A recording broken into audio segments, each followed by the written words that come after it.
Hi my dear students, today we are dealing with the miscellaneous chapter wherein whatever we have left out we are putting together. Because the heading is miscellaneous, it doesn't mean that it is not important. There are a lot of important topics. Many questions have been asked also. So be attentive as usual. Keep your textbook with you, whether it be Padmaja, Udayakumar or Tripathi. Keep the textbook with you and refer along with the presentation. Let's go into the presentation. The first topic I would like to discuss is skeletal muscle relaxants. It is an important topic. Skeletal muscle relaxants are relaxers of muscle, or they reduce the tone of the muscle. The classification is like this. The drugs that act at the periphery, that is at the neuromuscular junction, you can see where the nerve and the muscle is synapsing. So the drugs acting there are of two types. It can be competitive blockers, which are non-depolarizing agents, and there are depolarizing blockers. The competitive blockers or the non-depolarizing blockers acting at the NMJ are all having the name curonium in them. That is D-tubocurarine is there, then pancuronium, alcuronium, etracurium, mivacurium, pipecuronium, rapacuronium, doxacurium. So all these curare or curonium or curium terms are there. The only one name that may be different is galamine. Galamine is also a competitive blocker or a non-depolarizing blocker at the neuromuscular junction. The depolarizing blockers examples are succinylcholine and decamethonium. After drugs acting at the periphery, we have drugs acting centrally. So the drugs which can relax the skeletal muscle by acting centrally are diazepam, baclofen, mefenacin and tizanidine. How do you remember the centrally acting ones? You should remember BAT time. So BA is for baclofen, D is for diazepam, TI is for tizanidine and ME is for mefenacin. So BAT time, baclofen, diazepam, tizanidine and mefenacin. And finally there is a drug acting directly on the muscle. So directly dantrolene. Clear? Now we'll see how each of these works. The first is competitive or non-depolarizing blocker which act at the neuromuscular junction. So we already said curare, that name was there in all the drugs names. So curare was used by hunters as arrow poison to hunt wild animals, and this curare paralyzed the animals. So we found that this curare bind to the nicotinic receptor at the neuromuscular junction, and it blocks the actions of acetylcholine. Acetylcholine is the one which usually transmits the neuromuscular impulses. So this action of acetylcholine is blocked by curare, and this is by competitive blockade. You already know what competitive blockade is. The molecule looks similar to acetylcholine. It will bind to the acetylcholine receptor site, but it will not exert any action of the acetylcholine. Hence it is non-depolarizing. It is not causing any depolarization, but it blocks the action by competitive action. That is why it is called competitive or non-depolarizing type of blockade. Then we have depolarizing agents. Example are succinylcholine and decamethonium. For example, succinylcholine reacts with the nicotinic receptors and it depolarizes the skeletal muscle membrane. Just like acetylcholine, it can depolarize the muscle membrane, but unlike acetylcholine, it is destroyed very slowly. Acetylcholine is degraded fast by cholinesterase enzyme, so that the muscle can be depolarized again for the next contraction. But after succinylcholine polarizes the membrane, that molecule stays there only, so that it cannot be depolarized again for a contraction. So it acts like a persistent depolarization leading to a paralysis-like effect. So they depolarize the nerve membrane, but they can't exert an action potential, so they act as skeletal muscle relaxant. So there are two phases of block, phase 1 and phase 2. Phase 1 is what we already discussed. Succinylcholine binds to the nicotinic receptors and causes a persistent depolarization. It is not getting destroyed easily, and the drug is persistently present there. So if we give a anticholinesterase now, what will happen? Anticholinesterase means there is no cholinesterase. Cholinesterase is involved in degrading the molecule, the succinylcholine molecule. So when anticholinesterase is given, again we are facilitating the presence of succinylcholine there, and it potentiates this block. So phase 1 block is a depolarizing block which is potentiated by the anticholinesterase. Later, when the molecule is slowly destroyed by the cholinesterase, the membrane will be repolarized, but the membrane can't be depolarized again. This is phase 2 block. So phase 2 block is a non-depolarizing block because succinylcholine molecule is no longer depolarizing the muscular membrane, but the membrane or the muscle is in a paralyzed state.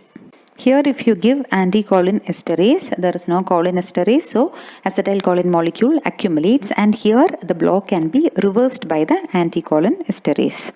Coming to the centrally acting, the bad time, baclofen, diazepam, tizanidine and mefenacin, they act on the higher centers and they cause muscle relaxation but without the loss of any consciousness. How do they do this? They depress the spinal polysynaptic reflexes that usually maintain the muscle tone. So the spinal polysynaptic reflexes are affected. Here our diazepam has a very useful antispastic activity. It can relieve muscle spasm of almost any origin, even the ones induced by local muscle trauma. It can relieve muscle spasms of flexor and extensor origin, also improve bladder and bowel function. Now what is tizanidine? We already know what is clonidine. We have learned clonidine and methyl dopa are alpha-2 agonist, right? So tizanidine is a congener of clonidine and it increases the presynaptic inhibition of the motor neurons. When the presynaptic neurons are inhibited, muscle spasms are reduced. The centrally acting one acts at the higher centers, the other group acts at the neuromuscular junction. Now the directly acting ones directly acts at the muscle. It inhibits the muscle contraction by preventing calcium release from the sarcoplasmic reticulum of the muscle cells. And we already said directly D and dantrolene D you should connect. The example is dantrolene sodium. One important question from dantrolene sodium is, we know it is directly acting, it affects the skeletal muscle contraction directly. It is the drug of choice in muscle spasm due to malignant hyperthermia. So dantrolene is the drug of choice in malignant hyperthermia. It is a reaction to anesthetic drugs wherein there is rigid spasm of the muscle. So dantrolene has to be given. Another important question for us is TMJ pain due to muscle spasm. Usually the drugs given are mefenacin and diazepam. Alright. Coming to epilepsy, our next topic. So here also there are many different types of epilepsy. So I want you to be aware of what is what. Not in much detail but still. So first, simple partial seizures. In simple terms, there is no loss of consciousness. Okay, whereas in complex seizures, your consciousness is impaired, and before you become unconscious, you will get an aura. So your impairment of consciousness is preceded by an aura, and because it is partial, it is characterized by purposeless movements of some organs, like lip smacking, maybe that will last for 30 seconds to 2 minutes. So that is simple without the loss of consciousness. Complex is with the loss of consciousness, and partial means only some particular organ, maybe your lips, your hand, like that. Then partial with secondarily generalized seizures. So partial, we already said the whole body is not involved, but sometimes a partial seizure starts and then it is followed by a secondary generalized seizure, or it involves your whole body. And generalized seizures are again of many different types. The first one is absent seizure, or it is also known as a petit mal. In this case, what happens? There is sudden onset of impaired consciousness. You can see the person staring at you. There is no falling down, there is no seizures, there is no bodily movements, anything. The person suddenly stops all the ongoing activities and it is a seizure. This is known as absence seizure. When in absent seizures, there was no contraction of any muscles. In myoclonic seizures, your muscles show a shock-like contraction. Next is atonic seizure or drop attacks. Here the tone of your body is lost. That is atonic. Therefore what happens? There is sudden loss of the postural tone and the head may drop down for a few seconds. That is atonic or drop attacks, dropping down of your head. And finally, tonic-clonic seizures. This is the classic type of seizures which we usually encounter, or it is known as the grand mal epilepsy. Here, what is there? First, loss of consciousness is there. The person becomes unconscious. Then you should remember the terms tonic and clonic. So in the tonic phase, there is contraction of the muscles of your body, and in the clonic phase happens, the muscle will contract and there is an alternating period of relaxation, and this lasts for about 2 to 4 minutes. That is tonic-clonic seizures or grand mal epilepsy.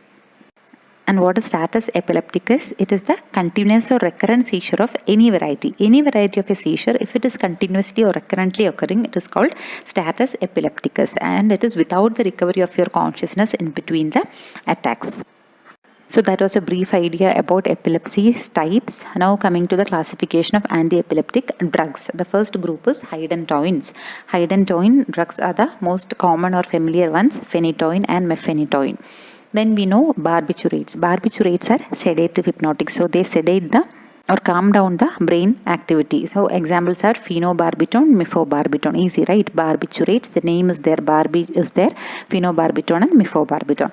Next is a deoxybarbiturate, and the example is primidone. Deoxybarbiturate, primidone, not very commonly administered. Then the next class is immunostilbene. Immunostilbene example is carbamazepine. Carbamazepine is also a commonly administered drug. Next name is also very easy, succinimide. The example is ethosuximide. So succinimide and succinimide you can connect and you can easily remember. Finally, there is GABA transaminase inhibitors. So GABA transaminase inhibitors are valproic acid and vigabatrin. Okay. And the last group, benzodiazepines, just like the barbiturates, they are also sedative hypnotics, and you know the benzodiazepines like diazepam, clonazepam, lorazepam, clorazepate are benzodiazepines. There are some newer agents also. The newer agents are mostly GABA analogs. Why? Because GABA is an inhibitory neurotransmitter. That is what you want in case of a hyperactivity or epilepsy like condition. We already saw that there is GABA transaminase inhibitor or inhibitor of the GABA's breaking down enzyme. So GABA has to be there. So GABA's analogs are gabapentin, vigabatrin, tiagabin. If you notice, you can see the term GABA in every name. Gabapentin, vigabatrin and tiagabin. And other newer agents are lamotrigine, levetiracetam, topiramate, zonisamide. All these are the newer agents with lesser side effects compared to the classical ones. Coming to the first drug, phenytoin. We know epilepsy is a neuronal hyperactivity. So, phenytoin blocks the voltage-dependent sodium channels. So, voltage-dependent sodium channels are blocked, and this stabilizes the neuronal membrane. One important question regarding phenytoin is, phenytoin causes teratogenicity in pregnant lady. What is this condition called? It is fetal hydantoin syndrome. You know, phenytoin is a hydantoin. So, it causes teratogenicity in a pregnant lady, and the condition is called fetal hydantoin syndrome. Phenytoin has numerous adverse effects even though it is used in most type of epilepsies. Next is phenobarbital. Phenobarbital's mechanism is it increases the seizure threshold. Okay. We know to reach an action potential there is a threshold potential first. So it raises this threshold potential so that epilepsy is prevented. It is effective mostly in tonic-clonic seizures. We know what is tonic-clonic seizures with the tonic phase and the clonic phase, generalized contraction of the full body muscles. It is ineffective in absent seizures. The immunostilbene carbamazepine, just like your phenytoin, blocks the sodium channels. Its use is mainly in obviously in epilepsy it is used. It is also used in trigeminal neuralgia and glossopharyngeal neuralgia. Why? Because again, by blocking the sodium channels, it pacifies the nerves. Also beneficial in mood disorders. Usually what we give in mood disorders, it is lithium. So as an alternative to lithium, carbamazepine can also be given. Then we have ethosuximide. What is the mechanism of action? Ethosuximide reduces the low threshold calcium currents in the brain or in the thalamus. So there are a low threshold calcium currents present. Already we said if something has a low threshold activity, it is easily attainable. So the epileptic attacks can occur. So if the low threshold currents are reduced, naturally it raises the seizure threshold, and this low threshold T currents are thought to be responsible for absence seizures. So ethosuximide is the drug of choice for absence seizures. Next is sodium valproate. We know valproate and vigabatrin are GABA transaminase inhibitors. So the metabolizing enzyme of GABA transaminase is inhibited, or it accumulates the inhibitory neurotransmitter GABA. It is useful in many types of epilepsy. It can be used in partial and generalized tonic-clonic seizures, also useful in absence seizures. So some patients present with both these. Sometimes they show absence seizures and sometimes tonic-clonic. So sodium valproate is the drug of choice in such patients. Then the GABA analog, vigabatrin, its specialities, it is useful in patients not responding to any other anti-epileptic. But it is having an adverse effect, that is it may cause depression in patients. Another GABA analog is gabapentin. It is found to be effective in tonic-clonic seizures. Also, it is effective in migraine, neuropathic pain and bipolar mood disorder. Another drug we found good in neuropathic pain like trigeminal neuralgia and bipolar mood disorder was carbamazepine, right? Next, coming to the benzodiazepines, the clonazepam, is useful in absence and myoclonic seizures. So if a patient has absence and myoclonic seizures, give clonazepam. Finally, the most important thing, if a patient will encounter epilepsy on dental chair or status epilepticus is seen, what is the drug of choice? It is diazepam. Diazepam is the drug of choice in status epilepticus. It is an important question. You have to fix it in your mind. Finally, status epilepticus. This can be encountered even on the dental chair, so we have to be really aware about this. It is diagnosed if there is more than one seizure within a 5 minutes period and there is no gaining of consciousness in between the seizure attacks. This may lead to permanent brain damage if you don't do any intervention immediately. So what is the treatment of choice? It is IV diazepam. 5 to 10 milligram we have to give every 10 to 15 minutes. Up to 30 milligram you can give. So remember, IV diazepam 5 to 10 milligram. Coming to rheumatoid arthritis, there is only this one slide I have put for rheumatoid arthritis because if they ask all the following drugs are used for treating rheumatoid arthritis except, and you see gold in the options, you may definitely feel like choosing gold. But gold is used in the treatment of rheumatoid arthritis. So to avoid that confusion, just an outline. So rheumatoid arthritis is an autoimmune disease and it causes joint pain. So to treat the joint pain, NSAIDs we give. All of us will know that. So that is the first line treatment. The second line treatment is disease modifying agents. That is, if a patient is not getting any relief from the NSAID, we give agents like gold, penicillamine, chloroquine, sulfasalazine, or some TNF alpha blocking drugs. All of these are found to affect our immunity. This autoimmune nature is treated. Then immunosuppressants. Immunosuppressants name you will be all familiar. Methotrexate, cyclophosphamide, azathioprine, leflunomide, all these are immunosuppressants. So disease modifying agents also affect the immunity of our body, but these names we won't be familiar. And adjuvant therapy can be given with glucocorticoids because it is a inflammatory conditions. Arthritis, the term itself ends with itis and it is a inflammatory condition. Now what is gout? Gout is a familial metabolic disorder. It is recurrent episodes of acute arthritis. So we know what is arthritis. So recurrently if a person experiences acute arthritis, it is called gout. Why this happens? It is because of the accumulation of monosodium urate in the joints and the cartilages. Why monosodium urate should accumulate? It is because of abnormal purine metabolism and overproduction of uric acid. Clear? In acute gout, we can use colchicine and NSAIDs. Colchicine, we all know, it is a drug which affects microtubules and it arrests the cell division. Other than that, it has a specific anti-inflammatory action in gout and it provides instant relief. In chronic gout, we should give uric acid synthesis inhibitors. So, excess production of uric acid is the problem. We should give inhibitors of this, and the example is allopurinol. We can also give uric drugs. This will eliminate this accumulated uric acid. Such drugs are probenecid, sulfenpyrazone and benzbromarone. Next, we'll discuss two important anti-malarial drugs. This life cycle of the malarial parasite, everything you'll be learning in microbiology. So what question I have usually seen is about two drugs, chloroquine and mefloquine. So first, chloroquine, its importance is it is effective against all the 4 species of Plasmodium. So there are 4 species of Plasmodium, right?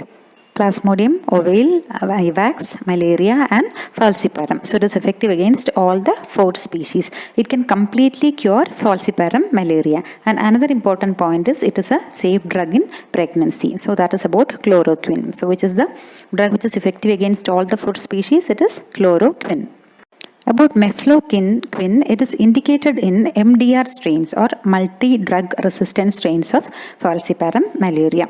You can treat or you can cure falciparum malaria with chloroquine, but if it is resistant to chloroquine and it is resistant to many other drug, what we can do, we should give mefloquine. Also, mefloquine is used in the prophylaxis of MDR malaria in travelers. Next topic I have included is autocoids. Autocoids include histamines and serotonins. So we'll be dealing with the histamine substitutes or agonist first. The two names that you should remember is betazole and beta-histine. So betazole is a histamine H2 agonist and it is used in gastric function test, and beta-histine is a H1 agonist and it is used to control vertigo. Vertigo due to Meniere's disease. Meniere's disease is an inner ear problem. So remember the names betazole and beta-histine are histamine substitutes. Coming to antihistamines. So the drugs that usually block the H1 receptors are called the antihistamines. There are three classes of drugs. We know the antihistamine drugs are sedative drugs. So there are three groups. One is the drugs which are actually sedative, and later on we developed the less sedative ones, and the newer generation agents or the second generation agents are the non-sedative ones. The sedative ones are diphenhydramine and promethazine. That will be familiar names. The less sedative ones are phenyramine, chlorphenyramine, cyclizine, meclizine, buclizine. Then you have the non-sedative ones. Second generation agents or the non-sedative ones are terfenadine, you know it is an antihistamine, fexofenadine, cetirizine, all these are commonly purchased antihistamines, right? And all the other drugs also, if you notice, are INE drugs, loratadine, acrivastin, acylastine, misolastin, right? After histamine, we'll discuss serotonin. One important question in serotonin is the drug sumatriptan. What is sumatriptan? Sumatriptan is a 5-HT1 agonist. And what is it used in? It is used in the treatment of acute migraine and cluster headache. So, drug of choice in acute migraine and cluster headache, sumatriptan. One more autocoid we'll discuss will be prostaglandin. You know what prostaglandin is. It is a 20-carbon unsaturated fatty acid which is synthesized from arachidonic acid, and it is through the COX pathway. We have learned all this in the NSAID chapter. And what is its use? It is used for abortion in the first and second trimester. Prostaglandins E2 and F2 alpha are used. It is used in combination with mifepristone. What is mifepristone? It is a drug used in abortion. It is an anti-progesterone drug. Progesterone is used to or helpful in maintaining the pregnancy. So anti-progesterone will abort the pregnancy. Coming to leprosy, we have already discussed anti-tubercular drugs. Tuberculosis and leprosy are related because both are mycobacterial infections. Tuberculosis is caused by Mycobacterium tuberculosis and leprosy by Mycobacterium leprae. So there will be common drugs also. To remember the drugs used in leprosy, you can remember closer. So leprosy is a contact infection. Close contacts can spread the infection. So remember closer. Clo is for clofazimine, S is for sulfones, E is for ethionamide, and R is for rifampicin. Clofazimine is a dye. It is anti-mycobacterial, used in combination with other drugs to treat leprosy. Similarly, sulfones. Sulfones you already know acts by inhibiting folic acid synthesis. Example is dapsone. Then rifampicin, it is an effective anti-tubercular drug. Similarly, it can kill Mycobacterium leprae also. And finally, ethionamide is not that effective in treating leprosy. It is more inclined towards killing Mycobacterium tuberculosis. One more important term regarding leprosy is lepra reaction. So we'll discuss that also.